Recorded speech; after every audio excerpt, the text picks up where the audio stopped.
Deadlock? Deadlock is Valve's latest 6v6 hero shooter mobile where you can either carry your team to victory or be the reason the enemy shiv is unkillable. Go buy shopper. Where though? Here? 2036 August 12th,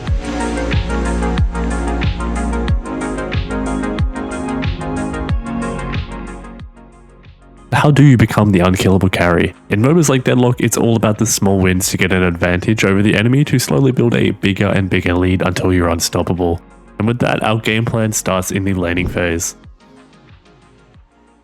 The laning phase isn't as bad as it seems, it's actually quite peaceful. You just sit back, farm your waves with your neighbor and buy some items waiting until mid-game. And then push them under tower, poke them down, kill them and then take their guardian. It's that simple. Now you're extremely fed, you can go destroy whoever you want. Oh my god, what is that? Is your birthday October? Oh my god! What is that?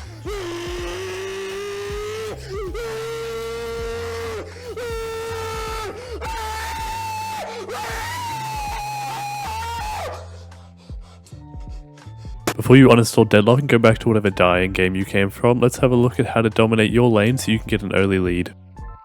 Laning phase lasts for 10 minutes. After that, the duo lane stop receiving the full amount for minions and only receive half if both in their lane. This heavily incentivizes roaming and playing for objectives. Prior to the 10-minute mark, laning phase is all about pressure. In an ideal world, you'd want to force the enemy under their guardian so that you can get free poke off while they're busy farming and steal their souls and destroy their guardian, and eventually gank other lanes. I feel like a lot of people are starting to understand this, but most don't understand how to put themselves in a position to do so or how to get out of it, and instead blame their teammates or a hero diff. To help you put yourself in a position to get a lead during laning phase, I'm going to break it down into 3 stages. Stage 1, early game. Stage 2, mid-early game. And Stage 3, late early game.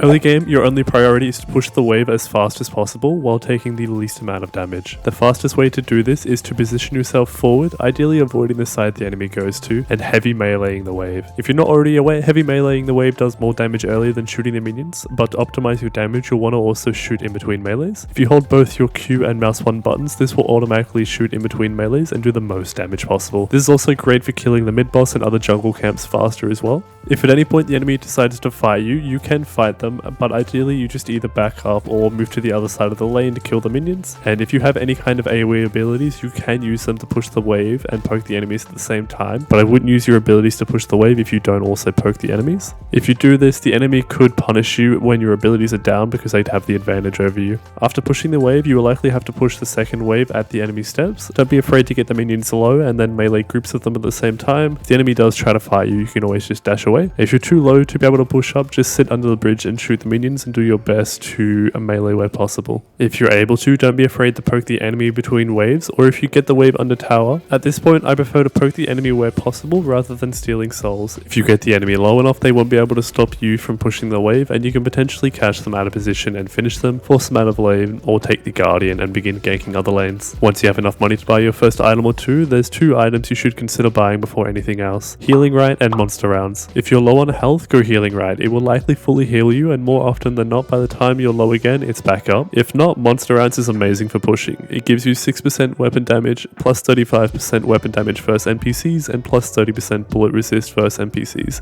Plus you get an additional 50 health and plus 1 health regen, all for the cost of 500 souls. This item is amazing for this aggressive early game playstyle, and it allows you to sustain and take less damage from minions when you push up, as well as push the waves much faster. And a lot of people don't know this, but it also applies to guardians and jungle camps, so it will help you take the towers faster so you can start roaming around the map to pressure other lanes. Once you get these 2 items, we move into stage 2, mid-early game. At this point, my priorities change and I'm more focused on pushing the wave in and then shooting the guardians. If I get the chance for some easy damage on the enemy, I'll take it, but ideally you want to take the guardian between the 4 to 6 minute mark, so I start focusing the guardian. You will likely start to take more damage while doing this, so be cautious of enemy cooldowns and where your wave is. Playing characters that have built-in sustain helps a lot if you do make mistakes. I happen to be playing Calvin at the time, so I tend to rush his level 2 upgrade on grenades to deal more damage, but it also allows me to take trades that would technically be losing for me, but I can out-heal any damage, so it ends up being a winning trade. Around the 5 to 10 minute mark, we enter stage 3, late early game. At this stage, I'm looking to to push the wave in and roam to either gank, steal enemies' jungles, take my own jungle, or farm statues and crates. If you haven't destroyed the Guardian yet, you can also do so, but if you haven't destroyed the Guardian by this point, it's likely that the enemy is focusing the wave so much that it will take you a while to get it, and you won't be maximizing your gains. The goal of this stage of the laning phase is to push in the wave to the enemy tower, and then start roaming to look to get kills in other lanes or steal enemy jungle or our own camp, and come back and catch the minion wave before it crashes into our Guardian, so that way we're not losing anything. And by doing this, we're maximizing the amount of souls we can get early game, so we can start building a lead even if we don't manage to get any kills roaming. But 99% of the time, especially with the lack of communication in the game and just the general learning curve to the game, you'll be able to get plenty of kills from roaming. Ideally, you'll want to get movement items such as the tier 1 and 2 sprint boots and fleet footwear. This will enable you to get back to your lane in time to catch the 2 waves pushing your Guardian so you don't lose anything, while also pressuring the rest of the map. When roaming, you ideally want to catch the enemy either at a friendly Guardian or in the middle of the lane if you or your teammates don't have CC. Even if you don't kill them, if you do manage to do enough damage to the enemy, you can push the wave and maybe damage the Guardian, and then make it back to your lane to catch 2 waves pushing into your Guardian, and then push out the next 1 to 2 waves, and then rinse and repeat. I highly recommend playing characters with mobility and crowd control to get the best reward from ganking, especially if you're just learning to roam, as it will make it much easier. Heroes I particularly like for this are Calvin, Infernus, Abrams, Haze, Lash, Moen Krill, Vindictor, Warden, and Wraith. All of these champions have either built-in movement or CC, or some of them even have both, making roaming much easier and more beneficial. I hope you found these tips useful. If you have any other useful early game tips, leave a comment letting me know. If you're new, I make a mix of educational commentary and guide videos on Deadlock, so if you're looking to improve, subscribe and let me know what you want to learn next. And thanks for watching.